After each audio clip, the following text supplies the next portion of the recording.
Et tu fais un devis pour une prestation, le client en face de toi, lui, c'est all inclusive en fait. C'est-à-dire que tu payes de la sponsorisation, l'influence, pareil, mais les influenceurs, ouais, mais c'est toi qui payes. Et j'ai commencé à 400 € par mois en fait, les gars. Tu peux pas tout faire pour le même prix. Et en fait, on veut rien lâcher, on veut rien céder. Et moi, j'ai fini par craquer avec des clients à cause de ça en fait. Que tu aies eu un cursus scolaire ou pas, tu ne peux pas dire que tu n'as pas eu l'information. L'information, elle est là. Avec Internet, aujourd'hui, on peut tout savoir, on peut tout comprendre, on peut tout apprendre. Et tu peux aussi pratiquer comme te tromper. J'ai pas fait de cursus scolaire, mais je me considère comme un expert de la communication.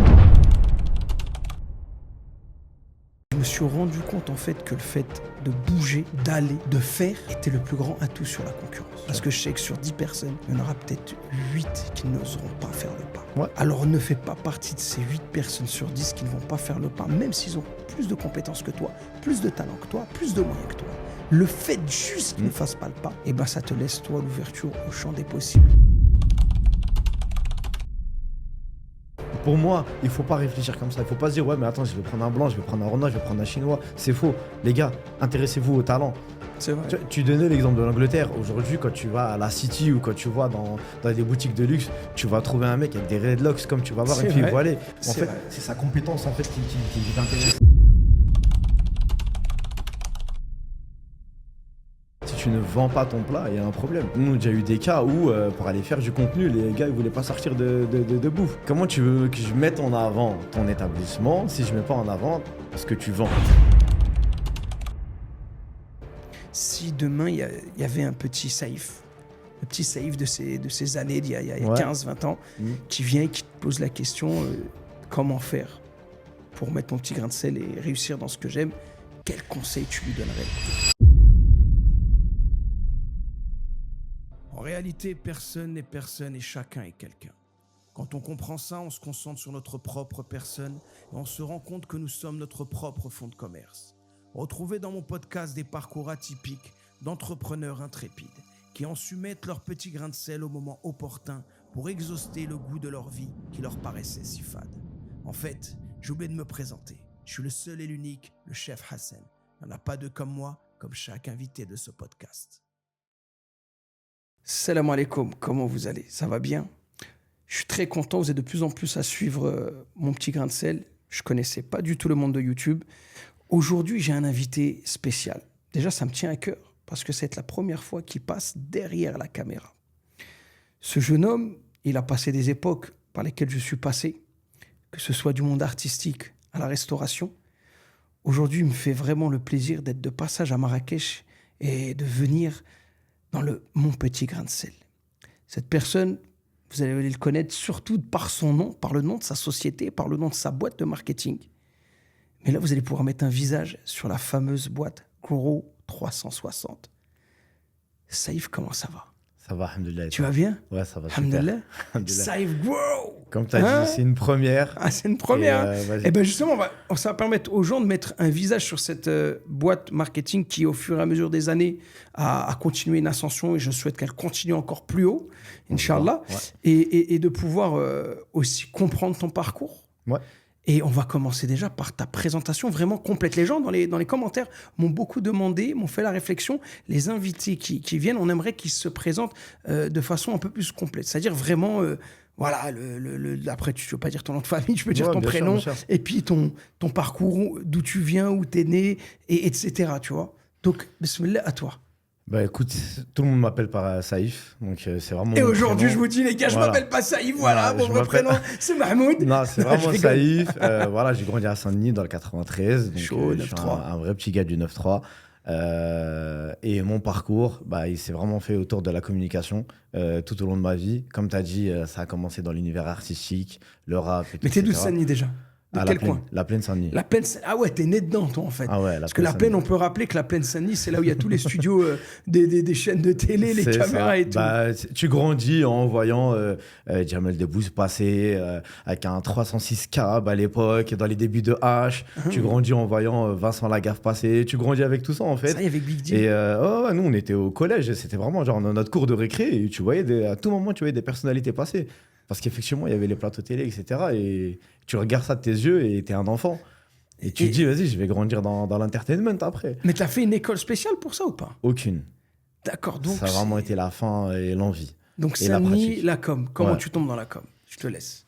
Bah écoute, très tôt, j'ai rencontré voilà, les groupes de rap, la musique, l'indépendance et tout. À ce moment-là, tu sais, il y a l'univers Clignancourt qui rentre en jeu, les premiers boulots, on va dire. Et de là, c'est décelé une communication avec Donc, c'est quelle année, ça, si tu peux nous situer dans le temps à peu près?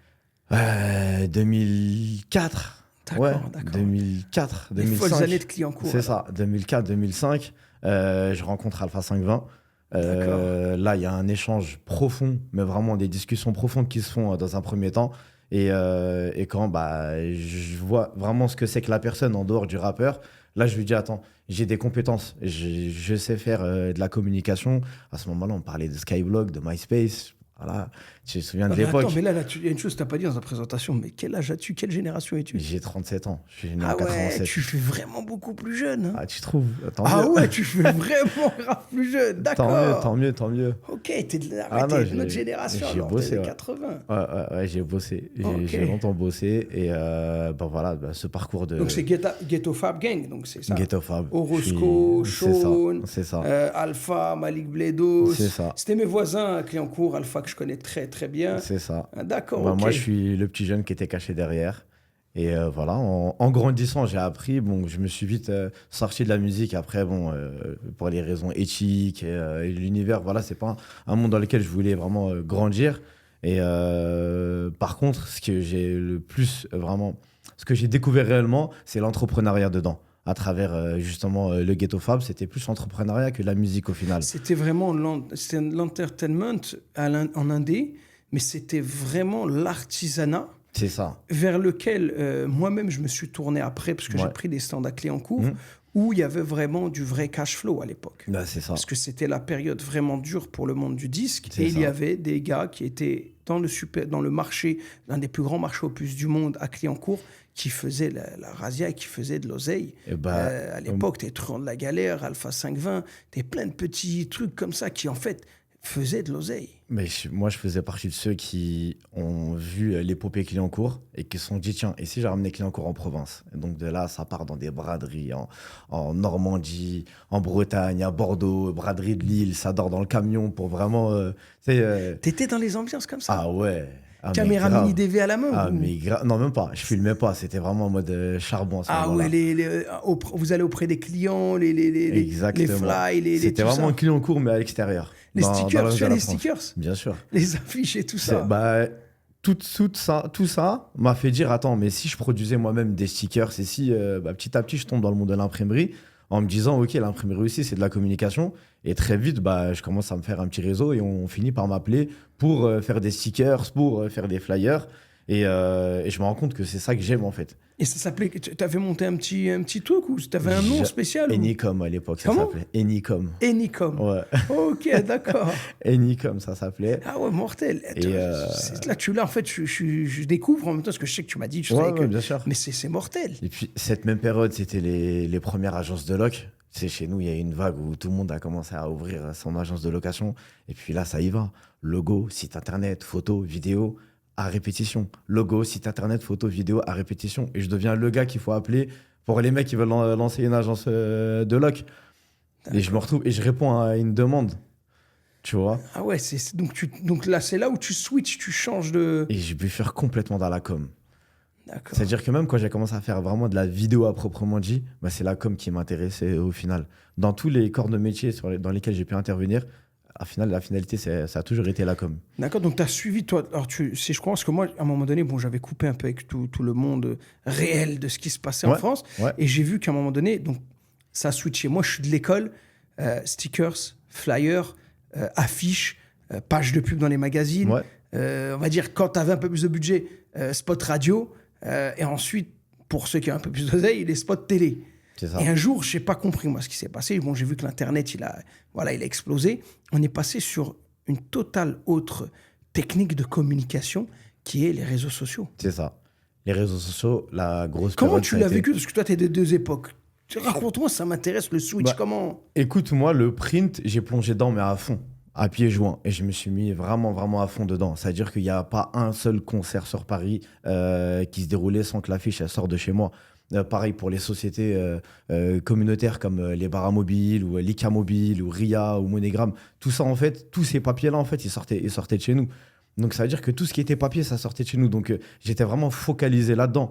Pareil pour des campagnes municipales. Il y a plein de gens qui sont présentés au municipal. Tous ces papiers-là, ça sortait de chez moi. Pas de Donc, politique chez nous. Hein. je l'ai taqué. donne aucun Ok, je fais du business. ouais, Et donc ok. en fait, je me suis mis vraiment à fond dedans, tout en gardant un œil sur ce qui se passait à l'extérieur, sur ce qui se passait dehors.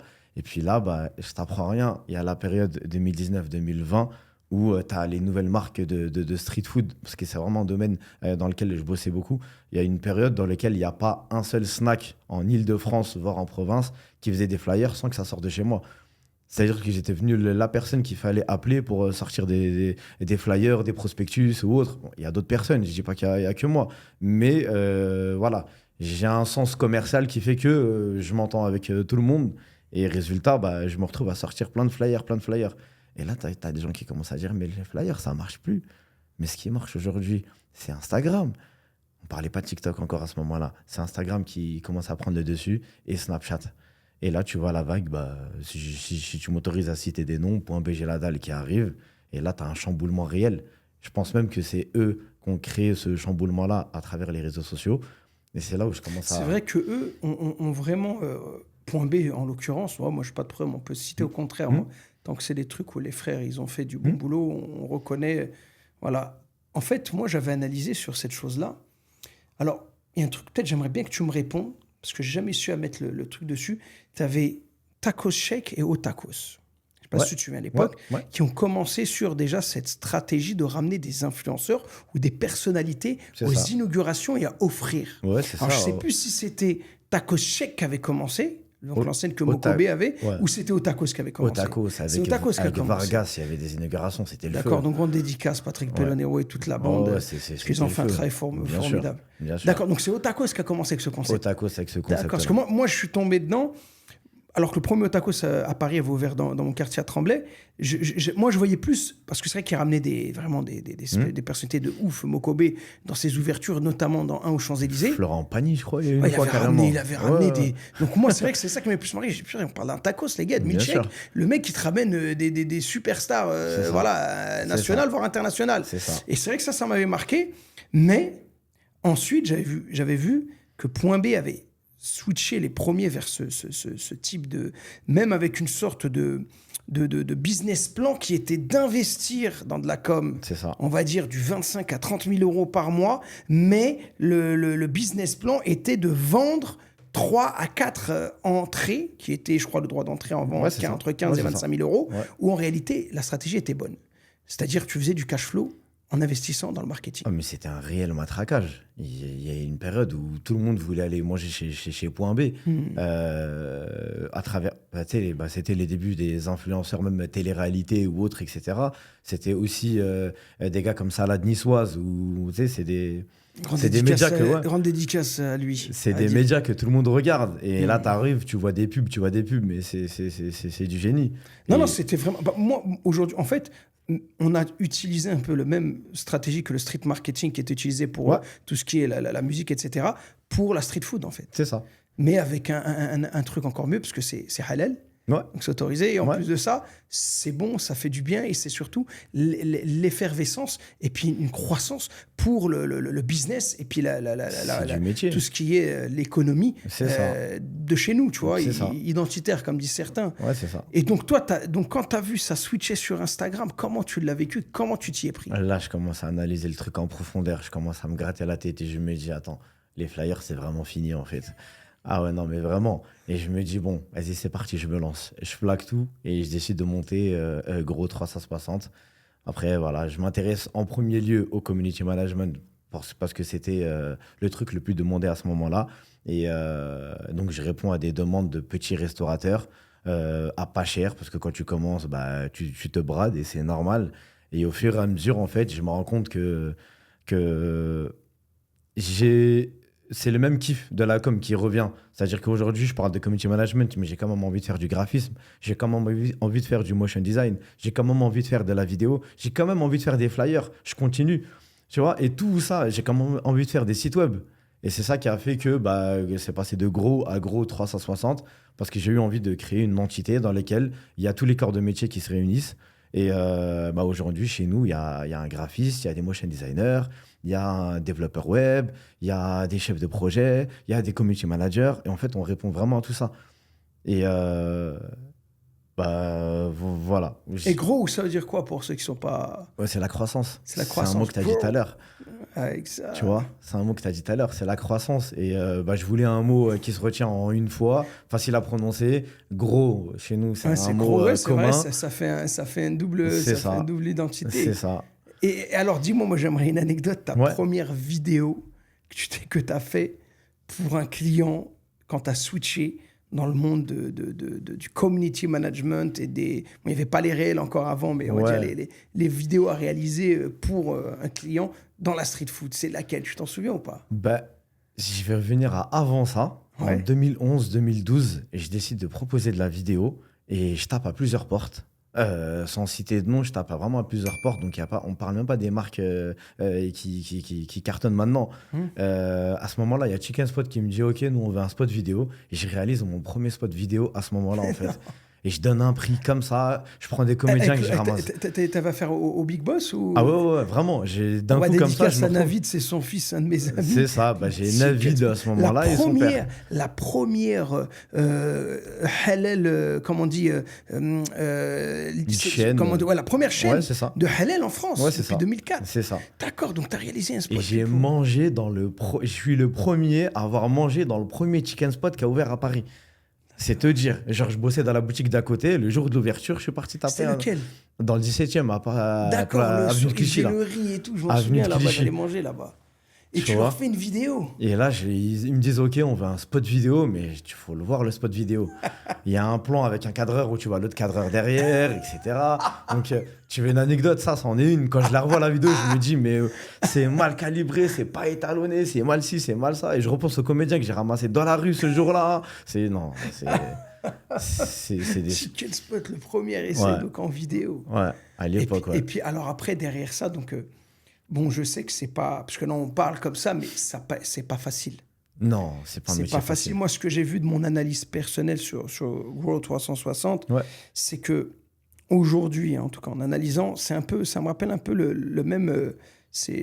alors, on respecte tout. Moi, je respecte toutes les boîtes, tous ceux qui travaillent. Mais quand une boîte tire un peu son épingle du jeu, il faut le dire.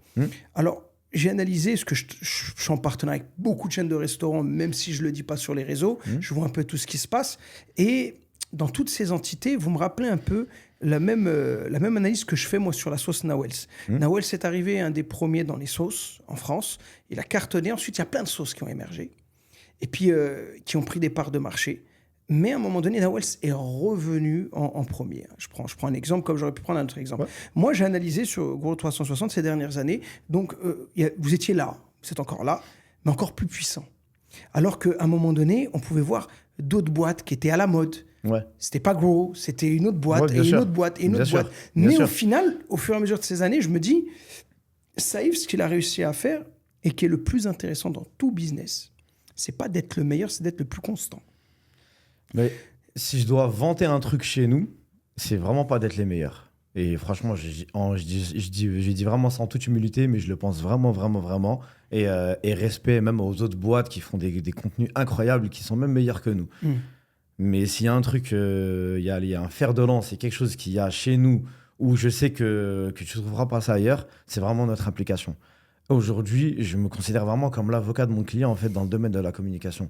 On se bat, on se déchire, on se déplace, on se casse le dos, on se retourne. Je vais même pas citer ou dicter des opérations, mais on se met à dos des gens des fois, mais pas pour le fun, mais pour l'intérêt de notre client. Bien sûr. Et ça, c'est un truc qui représente vraiment Grow et qui est vraiment l'ADN de Grow. Et je pense que c'est ça qui a fait notre constance, voire même notre évolution. Je pense qu'aussi c'est ça, parce que j'ai analysé... Et moi, je dis toujours, je suis le meilleur parce que je donne le meilleur de moi-même. Et c'est une façon de dire à la française que les Français n'aiment pas trop quand on s'auto-congratule. Bien sûr. Mais c'est une réalité. À un moment donné, il faut le dire. Moi, je vois tout ce que vous faites, comment tu fais. Des fois, je me dis, pourtant, moi, j'ai un planning de ouf. Je me dis, purée, ils ont un vrai planning, les gars. Je vois aussi aujourd'hui Isma qui bosse pas mal avec vous, avec tout Ouais, ce qui ouais, se bien passe. sûr, Et bien aussi sûr. l'événement annuel du salon du street food, C'est ça. où j'aimerais qu'on en parle, Ouais, bien sûr. où c'est vous qui vous occupez de tout. Et c'est un taf monstre. Comment tu t'organises? Parce que je sais que vous commencez juste quand En fait, vous travaillez toute l'année sur le salon. Je vais la jouer un peu, mec des podcasts qui raconte ses journées. Ouais. La vérité, chef, je me lève à 5-6 heures du matin. Bon, forcément, nous, on est guidés par le Fajr, donc c'est facile de se lever tôt. Mais le soir, je m'endors pas avant 1h, 2h du matin. Et en fait, mes journées, elles sont riches. Elles sont riches, donc effectivement, il y a plein de sujets, il y a plein de clients, il y a plein de thématiques. Il y a des clients qu'on accompagne, il y a des clients qu'on intervient sur le plan ponctuel. Il y a nous au quotidien et tout, etc. Mais la vérité, c'est un taf à plein temps. C'est vraiment, la com, c'est pas un métier de flemmard. Il faut vraiment l'aimer si on veut faire de la com. Honnêtement, si une personne me dit oui, je fais de la com, mais de 9h à 17h, je la crois pas, c'est pas possible. Elle a un secret, je veux le savoir. C'est pas possible. C'est exactement. impossible. Et il a quand même réussi à trouver le temps de venir à mon petit grain de sel. quand Ah même. oui, Merci mais à toi, Saïf. non, hein. avec plaisir, je te jure, ça me fait plaisir. Mais si tu savais, je viens pour le boulot. En vrai, je Ouais, sais pas bah, pourquoi. c'est mortel, ça fait plaisir. On peut se prendre une petite heure à en parler et surtout à partager. Moi, ce qui me tient à cœur dans Bien cette sûr. émission, c'est vraiment d'avoir des profils comme toi qui vont motiver d'autres, Ouais. qui vont pouvoir donner des réponses aux questions de certains Carrément. et qui vont aussi permettre d'être comme un CV. Quand quelqu'un veut savoir qui est gros, ben, tiens, va regarder cette émission. On parle du parcours de Saïf. Tu dis un truc intéressant. Aujourd'hui, on est dans une période où je le reçois à travers les demandes de CV. On a constamment des demandes, surtout dans l'alternance, le côté scolaire et tout, des CV pour justement ce domaine-là. Être responsable communication, être responsable marketing, être community manager. On a constamment des demandes. Mais vraiment, vraiment, vraiment. Donc, c'est un métier. Et je sais, même mon fils, il veut faire du digital Ah ouais, marketing. non, c'est que ça. Il y a des nouvelles écoles qui se sont créées autour de ça et tout. Donc, il y a une réelle demande. Et puis, nous, bah, comme nous, dans la boîte, on est assez ouvert sur les profils. On prend vraiment tout type de profil. Donc, forcément, on a un type de personnes qui vont venir nous faire des demandes de recrutement ou en étant sûr que chez nous, on prend, je pense par exemple au surf volley, etc. Nous, on est ouvert à tout. On prend tout. Chez moi, c'est... Ah, ça fait plaisir. Je ne vais pas reprendre des slogans. Venez comme vous êtes. Hein, c'est ça. Mais effectivement, nous, c'est... Cette marque, je la dis pas, par contre. Voilà, tu vois, bon. c'est...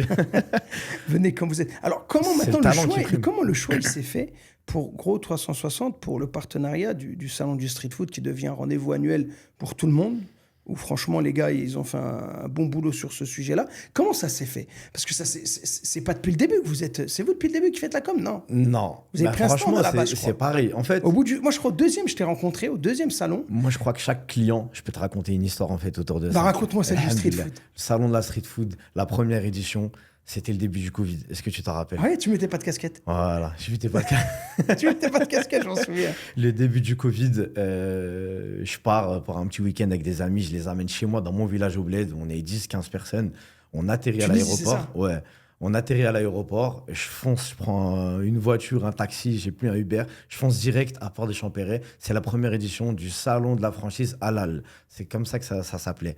Et là, c'était l'affront des deux mastodontes Point B et Géladal qui étaient face à face, consignés, je crois, chacun plus de je sais pas combien de franchisés.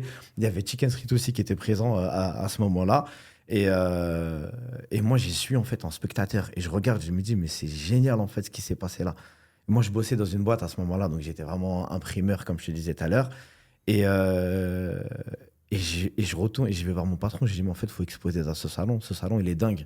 Donc, je contacte les organisateurs du salon. Il y a un feeling qui passe entre nous. Et je décide d'y participer et d'y mettre mon grain de sel. Et dans ce feeling-là, après, nous, il y a Gros 360 qui est arrivé. Les échanges, ils se sont faits. Et je me retrouve on me fait la proposition, on dit tiens, est-ce que tu veux accompagner le salon de la street food? Salon dans lequel moi j'y suis allé, mais des étoiles dans les yeux en me disant mais c'est dingue ce qui est en train de se passer. Là, il y a du business, là. Il y a du taf, il y a du boulot, il y a il y a de l'entrepreneuriat, alors que c'était genre 3 semaines avant le salon, le grand jour. Ouais, le grand... Non, c'est 3 semaines avant le Covid, là, le le Covid, grand avant, confinement. Ah oui, c'est vrai, exactement. Tu vois? Ah ouais. Et sorti de là, regarde, on est entre 2020 et 2024. Si tu cites les grandes chaînes de street food, là, qui ont plus de 50 points de vente, il y a dû en avoir combien en fait? 700, 800, il y a eu 900 commerces qui ont ouvert en 4 ans. C'est vrai, c'est énorme. C'est dingue. Et en fait... Et ils sont tous passés pour la plupart dans ce salon.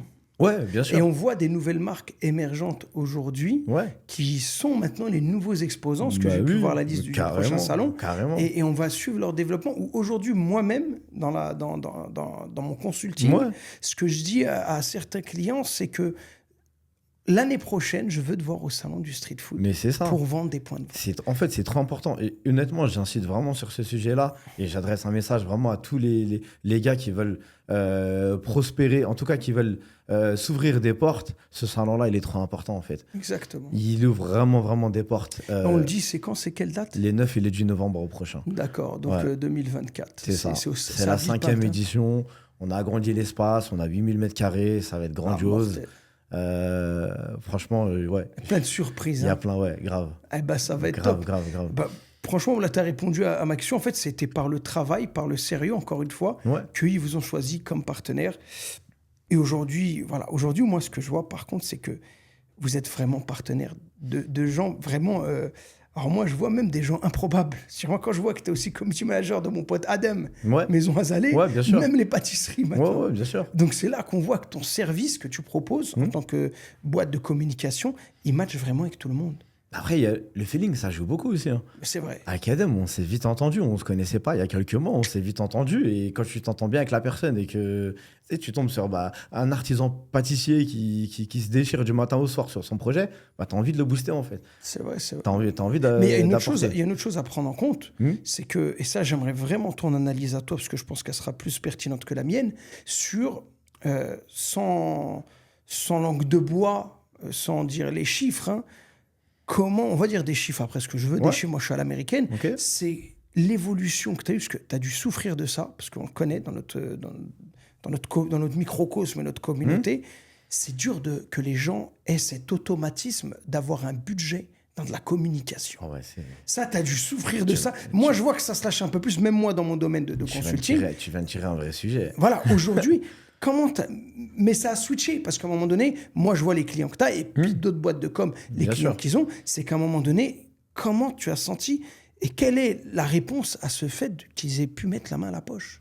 Bah, dans les débuts, déjà, quand tu veux facturer, tu fais un devis pour une prestation, le client en face de toi, comme tu as dit, ce microcosmos communautaire, Ouais. lui, c'est all inclusive en fait. C'est-à-dire que tu payes de la sponsorisation, parce qu'on sait que c'est important aujourd'hui. Nous, chez nous, on a même une experte méta dans l'équipe, tu vois.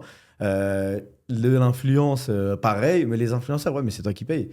Poteau, et j'ai commencé à 400 € par mois, en fait, les gars. Tu vois ce que je veux dire ou pas? Je peux pas tout faire pour le même prix. Et en fait, on veut rien lâcher, on veut rien céder. Et moi, j'ai fini par craquer avec des clients à cause de ça, en fait. C'est même pour 50 €, pour 100 € ou pour offrir un repas, tu veux pas. On travaille, t'es dans le domaine de la restauration. Si tu ne vends pas ton plat, il y a un problème. Nous, on a déjà eu des cas où, pour aller faire du contenu, les gars, ils voulaient pas sortir de bouffe. On fait comment? Comment tu veux que je mette en avant ton établissement si je mets pas en avant ce que tu vends? C'est pas logique, on est d'accord. Ah bah oui, c'est pas logique. Donc, Et c'était c'est très le dur. minimum, je te dirais. Bien sûr, donc c'est beaucoup plus grave que ça, ce que tu dis par rapport au budget. Et après, c'est ce qui a fait qu'au fil du temps, en rencontrant des clients plus importants et des clients qui avaient conscience de ça, tu finis par les appuyer et t'investir auprès d'eux et réussir à faire des choses grandioses. Et quand tu vois que avec un client, tu arrives à faire des belles choses, mais avec un autre, tu n'arrives pas et tu as compris que la raison, c'est le budget, tu finis par t'en séparer.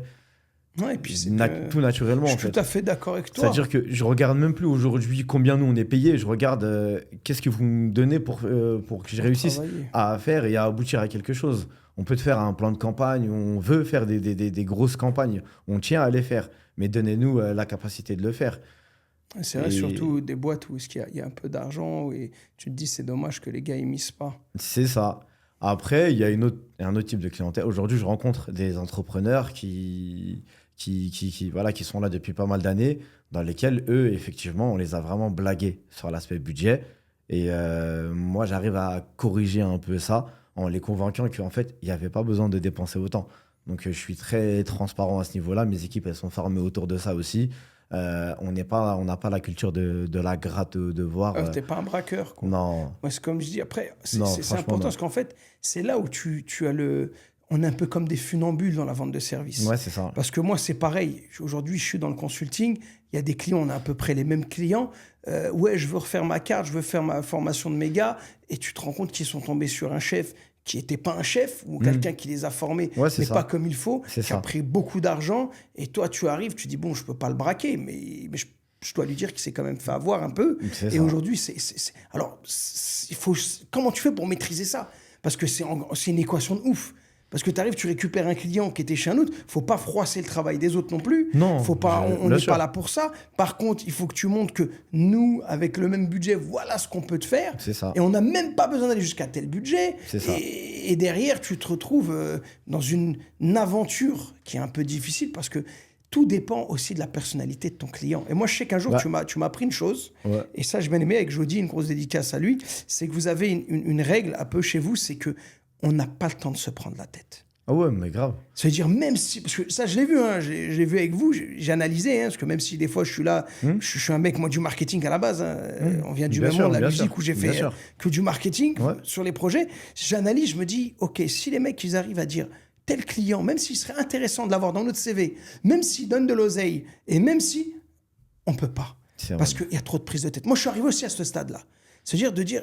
Purée, c'est un billet, ça peut être un bon billet à gagner. C'est ça. Et sur un consulting, moi, d'entrée où je suis à 15-20 000 euros. Ouais. Mais le mec, il m'a tellement fait mal à la tête avant même qu'on ait signé le contrat que je veux lui dire, désolé, on peut pas. Même si j'en ai besoin à ce moment-là. Parce que je sais que ça va me faire perdre du temps et que je vais pas apporter de l'enrichissement à ma société Ouais, bien sûr. et derrière. Et vous, c'est quoi comment tu arrives à jongler avec ça? Bah, déjà, il y a des clients au premier rendez-vous, ils te disent oui à tout. Et quand tu rentres dans l'opérationnel, tu rentres dans d'autres problématiques. Et j'ai déjà travaillé avec des marques dans lesquelles voilà, tu es déterminé, tu as envie vraiment de lâcher les vannes et d'envoyer. Tu sais que c'est un bon projet, tu sais que c'est un bon produit parce que si tu crois pas au produit, déjà, c'est pas la peine de signer le client, c'est que tu n'es pas honnête. Mais derrière, chef, la vérité, tu peux m'ouvrir une page Google, s'il te plaît? Est-ce que tu peux... Non, mais les gars, on a une campagne à sortir, il y a un produit à sortir. Et à ce moment-là, tu sers, en fait. Tu perds complètement patience. Donc, C'est vrai. tu me dis comment vous faites pour gérer. C'est dur à gérer, en fait. On n'y arrive pas. Du moins, on n'y arrive plus avec le temps. Ça peut paraître genre, ouais, vas-y, il a peut-être pris la grossette ou autre quoi, mais j'ai plus la patience pour ça, Non, en fait. c'est une plus évolution, possible. c'est tout. C'est comme ça. hein, La c'est vérité, une c'est plus évolution. possible. C'est quand tu tombes avec un mec qui a envie de faire et qui te facilite le chemin pour le faire, et il y a un autre qui a pas envie de faire, mais en fait, tu prends le chemin du premier. Bah, forcément. surtout qu'aujourd'hui, moi, j'ai un de mes meilleurs amis, un frère vraiment que j'aime beaucoup, qui est Hashmi de Chicken Street. Ouais. Tu sais, donc moi, ça fait des années, on collabore, on parle, on échange. Bien La sûr. dernière fois, donc je parle avec lui. Ouais. Et puis il me dit, et puis là, j'ai une chose qui est et ça, je pense que c'est un avantage pour vous, pour les gens qui ne comprennent pas, c'est quand Hashmi me dit, il faut voir avec gros. Ouais. Et je le connais, Hashmi, tu le Ouais, connais. bien sûr, bien sûr. Voilà, ils sont plusieurs dans l'aventure, mais c'est un des décisionnaires. Et là, il me dit, OK, je dis, alors c'est comme ça, tu Ouais. fais autant confiance aujourd'hui à Safe, à Gros, pour ton marketing. Et ça, c'est monumental. Donc, quand on arrive à une grosse structure comme Chicken Street qui fait confiance en ton travail à 100% et que peut-être il y a une autre structure qui est peut-être même si on respecte tout le monde, qui est un peu moins grande ou qui est vraiment à tout début, qui ne te respecte pas, c'est dur quand même. Je te fais une confidence concernant Oui. Chicken Street. C'était mon objectif. Genre, au-dessus, j'ai rien, en fait, pour moi. Pour Je te l'instant, dis la c'est vrai vérité. que En fait, dans mes objectifs à pour moi... moi, ceux qui ont la je dis meilleure pas que- croissance, le plus Voilà. carré. Je dis pas pour qu'il moi, n'y a pas de plus grosse marque ou de plus gros Non, bien projet sûr, ou autre bien sûr. quoi. hein. Mais Mais toi, dans dans le ta domaine de la vision. street food, pour moi, le soleil, c'était Chicken Street, je te dis honnêtement. Et je les voulais, j'y croyais. Voilà, ils étaient déjà actés et tout, etc. Ils ont avancé avec d'autres personnes et tout, etc. Mais je sais que j'y croyais. Et aujourd'hui, bah, ça revient à ce que je disais tout à l'heure, c'est que j'en suis impliqué. Je considère vraiment que je suis comme leur avocat dans le domaine de la communication. Et voilà, j'envisage plein de belles choses, j'ai plein de projets. Et bah, ce contrat-là m'a fait réfléchir et m'a fait séparer d'autres clients pour justement me concentrer dessus parce que C'est normal, c'est le business, c'est c'est l'évolution. une identité de dingue, c'est une image de marque, c'est... Il y en a qui ne comprennent pas l'évolution, c'est très français. Ouais. T'as vu, c'est très français. Et c'est pour ça qu'aujourd'hui, moi, je pense qu'il y a un tabou qui nous met des bâtons dans les roues depuis Bien des sûr. années, c'est l'aspect financier. Moi, aujourd'hui, bon, alhamdoulilah, ça fait 14 ans que je ne vis plus en France, donc Ouais. j'ai une autre méthodologie, une autre façon de travailler. Ça ne plaît pas à tout le monde. Certains ne comprennent pas. Bien sûr. Certains même, ça les fâche ou ça les fait être hypocrites avec moi. Mais moi, on peut pas avancer si demain, Bien sûr. je dois toujours être « Ah non, mais tu sais, frérot, c'est comme ça. Voilà ce que je vais t'apporter. Les preuves, elles sont là. Regardez, c'est factuel. C'est-à-dire moi, Chef Hassan, comme cette dernière année, c'est plus de 20 millions d'euros de chiffre d'affaires dans les derniers restaurants que j'ai lancés avec mes cartes, mes menus, mes coachings, mes managements, mes formations. Et de l'autre côté, il y a toi qui viens, un client qui vient et qui veut te négocier. Frérot, c'est ça les tarifs. Mais voilà, tu vas gagner sur ça. Et il y a aussi le facteur, on s'entend pas. Moi, aujourd'hui, sur une campagne avec Gros, je suis un client, j'ai un restaurant, bien même vous faites du personal branding aussi? Ouais, on peut le faire, mais parce que moi, j'aime beaucoup, en fait, je pense que Isma aussi, ça a été un bon choix dans les deux sens, c'est-à-dire d'avoir accepté de travailler Gros et vous, parce que vous avez quand même pas mal bossé son image, ça l'a recadré, et sur le personal branding aussi, c'est magnifique, même si c'est à travers des collabs avec d'autres, vous avez quand même pris son image indirectement. Ah, mais aujourd'hui, Isma, c'est le terme la famille, c'est dans le premier sens du terme. Réellement, des fois même, il vient me voir et me dire, mais attends, je suis appelé par telle agence ou par telle autre marque, est-ce que ça te dérange pas? Je lui dis, Isma, j'ai des problèmes avec personne. Tu vas là où il y a des occasions.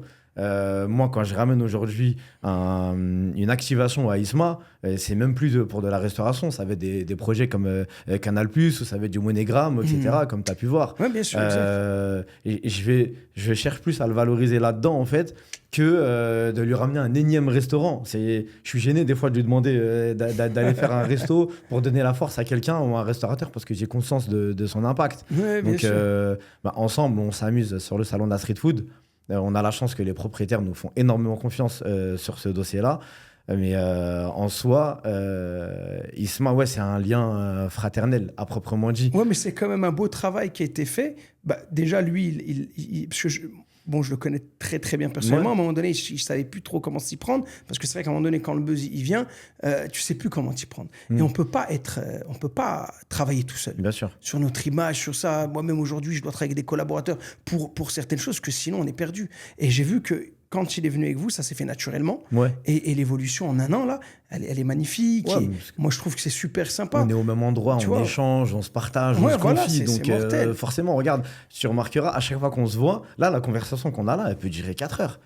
C'est pas un podcast, en fait. Mais c'est d'accord avec moi qu'à chaque fois qu'on se voit, on a toujours un truc à se raconter. Mais c'est normal, parce que on est passionné. Mais c'est ça, en fait. Moi, quand je vois, c'est notre vie au quotidien. C'est ce qui permet d'avancer. Donc maintenant, le sujet que moi je veux parler, c'est le fric, l'oseille, drame, dollars, money. Moi, demain, je veux travailler Gros. On se rencontre.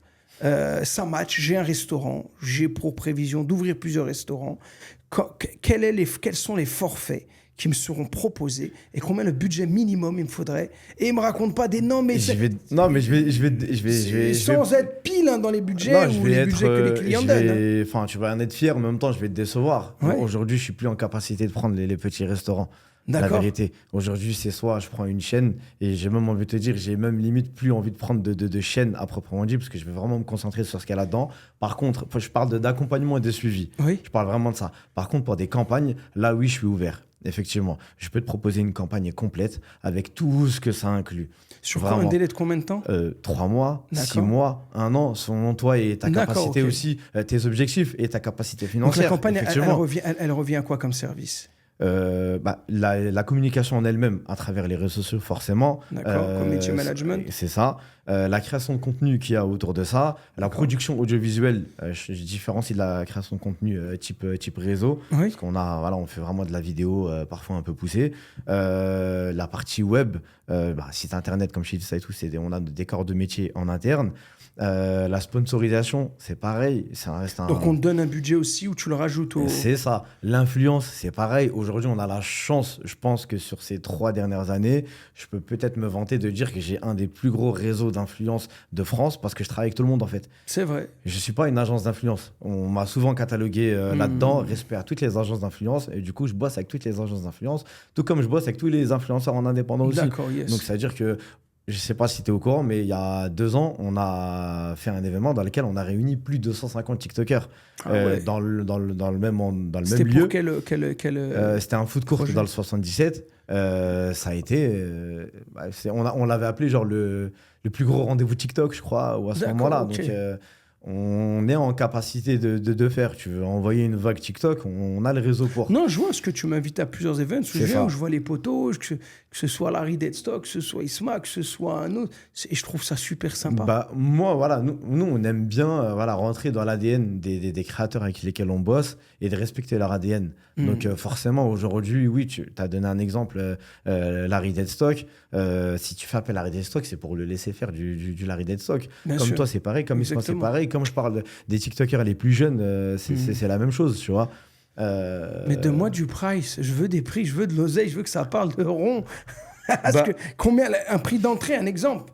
Tu vois, c'est important à savoir. Parce que les gens, ça pourrait leur permettre, ça pourrait permettre même de gagner du temps. Bien sûr. Tu vois, des fois. Bien sûr, bah, une campagne, vraiment, si tu veux vraiment élaborer une campagne, on va dire même sur 3 mois à proprement dit, c'est pas moins de 20 000 euros. D'accord. C'est la vérité, hors budget, hors tout, etc. C'est pas moins de 20 000 euros. Si tu veux vraiment obtenir un résultat et tu veux vraiment appuyer sur le bouton 360, Ouais. c'est clairement ça. Après, voilà, il y a des. Bah, pour moi, venant d'un milieu de marketing, hein, c'est-à-dire que ce soit l'entertainment Bien sûr. proprement dit, Ouais. en réalité, moi je dis toujours, regardez les gars, vous payez peut-être des 100 à 200 000 euros un fonds de commerce. Ouais. Vous allez payer C'est ça. en mobilier peut-être 80 000 euros. C'est ça. En matériel, la même chose, 80 000 euros. Tu vas avoir des faux frais à droite, à gauche, je sais pas combien. L'électricité, je sais pas combien. Les travaux, je sais pas, 100 000 euros. Quoi qu'il Ça veut dire, arrive. moi je dis, il y a toujours deux choses. Il y a qu'est-ce que vont venir faire les clients chez toi C'est ça. et quelle est la solution que tu vas proposer. Ils vont venir manger chez toi, ils vont pas venir regarder les murs et s'asseoir dans Ouais, un bon bien sûr, fauteuil. bien sûr. Donc, paye un chef que je mets pas moi-même, moi personnellement, un autre chef, paye quelqu'un de compétent pour te faire une belle carte, de la bonne bouffe, et mets-toi un budget marketing. Mais c'est ça. Parce que aujourd'hui, c'est comme ça. Après, encore une fois, et j'insiste sur un point, aujourd'hui, je différencie communication de marketing. Oui, bien sûr, bien sûr. Je différencie vraiment les deux. Aujourd'hui, nous, on a été confrontés à des cas où on a juste chamaillé avec des clients par rapport à ça. Moi, j'ai des clients qui me disent, mais pourquoi tu me dis pas c'est quoi le prochain produit que je dois sortir? Et je dis, c'est pas mon boulot en fait. Ah bah oui. T'as pas signé pour du marketing, t'as signé Bien pour sûr, de la bien sûr. communication. Et en fait, aujourd'hui, ce microcosmos dont tu C'est parlais là où tout tu à dois l'heure, envoyer mon numéro, frère. c'est Et tu mets le Grow X Chef Hassan. Exactement. Et là, on leur propose qu'est-ce qu'il faut faire. Exactement. Ça sera peut-être un prochain truc auquel tu pourras répondre. Mais Et puis il y a carrément. plein, moi j'ai plus de 20 chefs on moi, l'a dans fait, ma on boîte. l'a fait sur une chaîne, sur la chaîne Bangkok Factory là récemment avec Arissoum, mortel, yes. T'as vu le produit et t'as vu la vague de communication qui est derrière. Mortel, c'était Ça, magnifique. là, on parle de campagne de communication C'est proprement dit. Et c'est super sain. C'est ça. C'est propre, c'est C'est sain, ça. ça fait plaisir. Il y a C'est ça. vraiment un truc où voilà. Après, C'est là où on s'éclate en fait, nous. Ouais, et sur un accompagnement forfait d'une grande chaîne, tout ça, ça peut monter jusqu'à combien? C'est mort. Ah ouais. Les portes sont fermées, c'est mort. Ça y est, c'est mort. J'ai en la plus. chance aujourd'hui de travailler avec Point B, Chicken Street. Ouais. Ces deux marques qui m'ont fait confiance au moment où, en fait, qui ont vu en moi le gars qui a faim. Le gars qui a envie Bon, d'envoyer, attends, là, le t'es dans gars le qui, tu chicken, vois. t'es dans le burger, il reste de la place pour le tacos, frère. Why not? Ah, tu vois? Qu'on m'appelle. Tu vois? Qu'on m'appelle. Alors, Aujourd'hui, moi, tu en- me dis, moi, une consécration. Tiens, excuse-moi, moi, je suis vraiment sans filtre. Bien sûr. Une consécration comme Chicken Street, que je kiffe, moi, l'évolution. Bien Dans sûr. le burger, point B, j'ai la dalle, etc. Bon, là, t'as point B. Bah, moi, demain, ce que je kifferais, c'est que tu m'appelles, tu me dis, j'ai récupéré le marketing au tacos. Moi, ça serait un kiff pour moi. Je me dirais, purée, là, Moi, je suis gros, ouvert. on rentre dans les grandes eaux. Et t'es déjà dans les grandes eaux, mais Ouais. c'est un produit halal, c'est Ouais. éthique, Ouais. ça rentre dans nos trucs, même si c'est un grand, on va dire, financier derrière. Bien sûr. Pour moi, c'est là où on doit aller. Viser l'excellence, bon, Je tu suis- vois, ou moi, bien je McDo suis Maroc, ouvert. par exemple, demain. Je suis ouvert. Je Tu suis vois, ça ouvert. serait- Je suis ouvert, bien sûr. Aujourd'hui, voilà, moi, personnellement, sur le business du marketing, de la communication, on est encore très loin derrière les vraies choses qui se passent, et tu le sais. Mais oui. Mais là, je suis. T'as Enfin, vu, je cherche à remettre un peu d'ordre un peu là-dedans, de rétablir un peu les choses, parce que forcément, oui, je me considère comme étant une petite boîte, donc je regarde les grands, et moi, les grands que je regarde, je suis loin d'arriver à leur travail à eux. Là, on est au-delà du communautaire, on est dans du mondial, on est dans des campagnes, je sais pas, s'il faut citer des noms, il y a Publicis, il y a Buzzman, il y a... Exactement. Moi, quand j'étais jeune et que je m'intéressais vraiment à la communication et à Buzzman, la en street plus, food, c'est un mec qui vient d'en bas aussi, mais bien, Buzzman. ouais, bien sûr. Mais Tu vois, quand j'ai commencé, quand je me suis vraiment intéressé à la street food, quand j'étais jeune et que je voulais vraiment me lancer dans la com, tu sais qui je regardais à ce moment-là, la com de Quick, c'était Fred et Farid. Ouais, Et je me disais, exactement. il y a des mecs, ils ont monté une boîte, ils ont appelé ça Fred et Farid. Et mais tu sais, moi j'étais fan. Et aujourd'hui, quand je tape Fred et Farid Hong Kong, New York Ouais, et tout, c'est- etc. Et moi, quand j'étais jeune, pour moi, je voyais vraiment Fred et Farid, en fait. Mais quand tu analyses la réalité du business international, moi je reviens de Londres, je reviens de Riyad. Ouais. Quand je regarde, ils sont vraiment loin derrière nous, frérot. Dans la street food. Dans la communication, on parle de la communication et la street food. Bien sûr. Ils sont très très loin. C'est-à-dire, mais demain, bien sûr. Moi je prends un gros où je les emmène à Riyad, je les emmène à Londres, je les emmène à. Frérot, c'est un autre truc. C'est pas pour rien qu'à Dubaï, c'est toujours les Français qui ont la patte vidéo, qui ont la patte. Bien sûr, la grave French en avant Touch, sur ça. elle est magnifique. Mais bien sûr. Mais pour moi aujourd'hui, c'est là où derrière, moi je prends mon cas personnel. Ouais. C'est ce qui me fait réussir aujourd'hui aussi dans ma vie. Parce que la France reste quand même un terrain un peu fermé. Parler d'argent, parler de business. Nous, les Renois, les Rebeux, entre nous, on dirait on ne peut pas manger. Ouais, bien sûr. On ne peut pas se faire croquer. Ouais. Derrière ça, on a parmi les plus grosses boîtes de communication au monde sur les marques de luxe. Parce que les Louis Vuitton, les Hermès, tout ça, c'est français. C'est des grosses boîtes françaises qui gèrent derrière la communication. Mais on l'oublie. Et surtout, on a des mecs qui viennent de chez nous à la tête de ces boîtes de com. Et surtout à la tête des idées. Ouais, bien sûr. Et c'est comme la mode aux States. Et que ce sont des gens de la street. Tu vois Pharrell Williams, qu'aujourd'hui, le big boss de Louis Vuitton, au niveau de tout ce qui est les créations de mode et tout ça. Tu dis, purée, mais on est où? Et pourquoi? Parce qu'on a un truc, on a un blocage en France. On dirait la réussite et faire du fric, c'est un blocage. Là, tu rentres dans un sujet beaucoup plus poussé. C'est vraiment l'envie de faire, l'entrepreneuriat, oser et tout, etc. Et effectivement, je considère qu'on est vraiment bridé, qu'on est peut-être un peu trop français sur cette mentalité-là, qu'il va falloir peut-être un peu commencer à s'ouvrir et à essayer de tenter des choses, ne pas se limiter, ne pas avoir la culture de « Ok, je facture que ce qu'il y a sur le devis ». Moi, je suis contre ça, en fait. J'y arrive pas. Alors, c'est peut-être ça qui fait qu'aujourd'hui, on m'appelle et que je suis impliqué. C'est que je fournis toujours plus que ce que je suis censé donner. Mais les gars... Donnez plus que ce que vous devez donner, les gars. Fournissez, en fait. Fournissez pour évoluer, en fait. Il faut arrêter ne s'arrêter qu'à la simple note.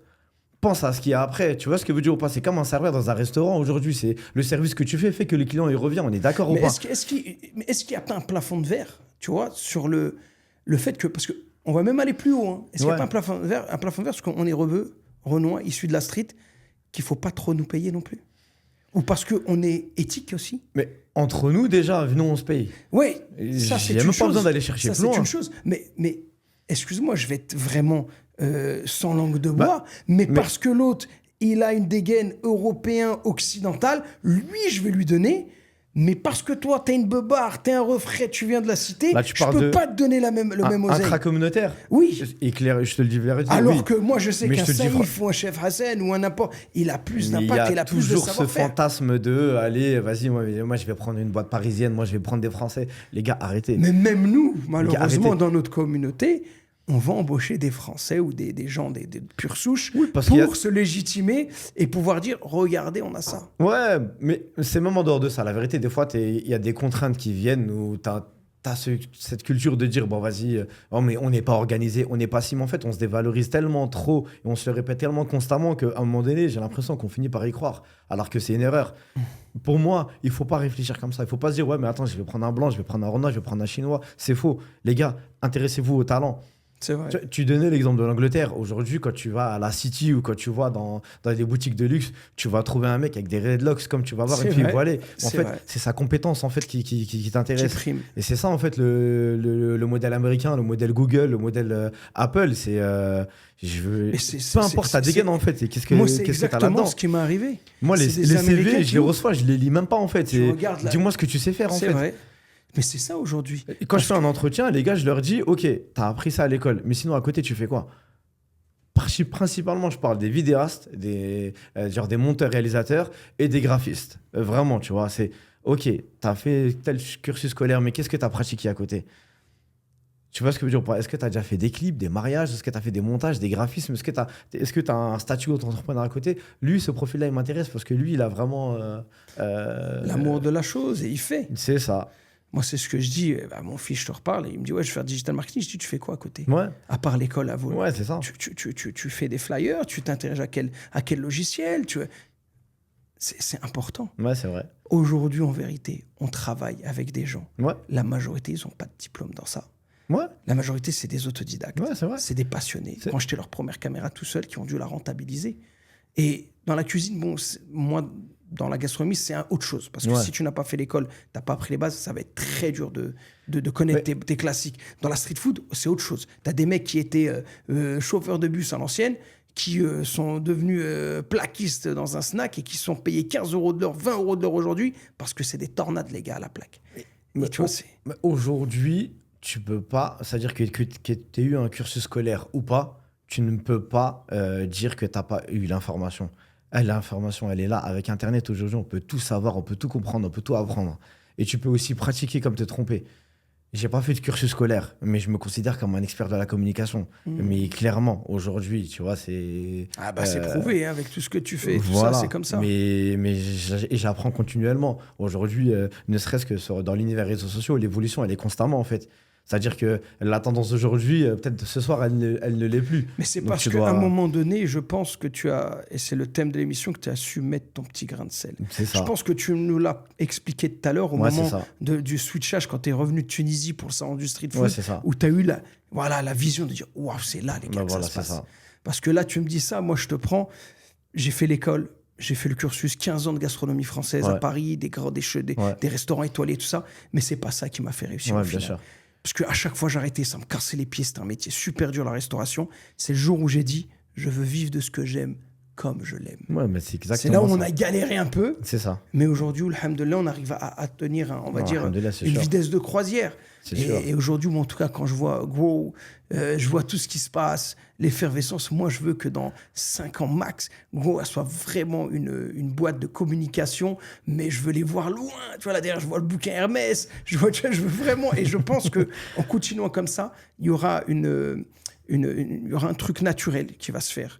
C'est le résultat du travail Ouais, c'est ça. où vous serez incontournable dans n'importe quel domaine. Il y a des boîtes, moi je vois aujourd'hui, je connais des petits gars qui travaillent pour des boîtes monumentales à travers le monde et parce qu'ils ont travaillé. Tu vois, donc aujourd'hui c'est la même chose, parce qu'en réalité c'est très jeune. Bien sûr. Ouais, non, bien sûr. C'est très jeune et c'est déjà bien avancé. On a quasiment 4 ans, bien sûr. Donc aujourd'hui, on peut vous souhaiter que de rester sur cette tangente et puis cette évolution, et qu'on le veuille ou non, il faudra faire avec Grow. Ouais, c'est ça. Et un grand CM à toute l'équipe de Grow. Merci à toi. Là, on arrive à la fin. À la fin, j'ai toujours un petit rituel, c'est Ouais. que tu te répondes à la question si demain, il y avait un petit saïf, le petit saïf de ces années, d'il y a Ouais. 15-20 ans, qui vient et qui te pose la question comment faire pour mettre mon petit grain de sel et réussir dans ce que j'aime. Quel conseil tu lui donnerais? Bah, réussir dans ce que t'aimes, bah, continue à faire ce que t'aimes, mais surtout ne jamais lâcher. Mais honnêtement, je crois que le vrai truc, c'est chercher à s'auto-évoluer constamment, ne pas se contenter en fait de ce qu'on a appris ou de l'information qu'on a reçue. Il faut vraiment aller chercher plus loin et puis il faut se donner les moyens en vrai. Il faut se donner les moyens. Tu ne te contentes pas d'un simple pas pour apprendre à courir, c'est faux en fait. Donc ouais, faut pas lâcher. Pour moi, c'est... Il faut être dans un bon opportuniste des fois aussi. Ouais, bien sûr, carrément. Il faut savoir saisir les occasions. Et tu sais, aujourd'hui, c'est un métier dans lequel, si tu vois une opération, une action, un événement ou autre quoi, et que tu dis, ouais, non, j'ai la flemme, ça y est, c'est mieux de changer de boulot, en fait. C'est vrai, Tu vois. c'est vrai. Il faut savoir être au bon moment, au bon endroit. Et en réalité, tu vois, moi, je dis toujours, depuis que je suis petit, tu vois, on me dit, moi, je commençais très tôt, mais vraiment à bouger sur Paname et tout. Et je me suis rendu compte, en fait, que le fait de bouger, d'aller, de faire, était le plus grand atout sur la concurrence. Ouais. Parce que moi, je dis toujours, tu sais, des fois, quand je vois certaines choses, je dis, bah, alhamdoulilah, en vérité, c'est bon pour moi. Bien Parce sûr. que je sais que sur 10 personnes, il y en aura peut-être 8 qui n'oseront pas faire le pas. Ouais. Alors, ne fais pas partie de ces 8 personnes sur 10 qui ne vont pas faire le pas, même s'ils ont plus de compétences que toi, plus de talent que toi, plus de moyens que toi. Le fait juste qu'ils ne font pas le pas, qu'ils ne fassent pas le pas, eh ben, ça te laisse, toi, l'ouverture au champ des possibles. Faut pas se limiter.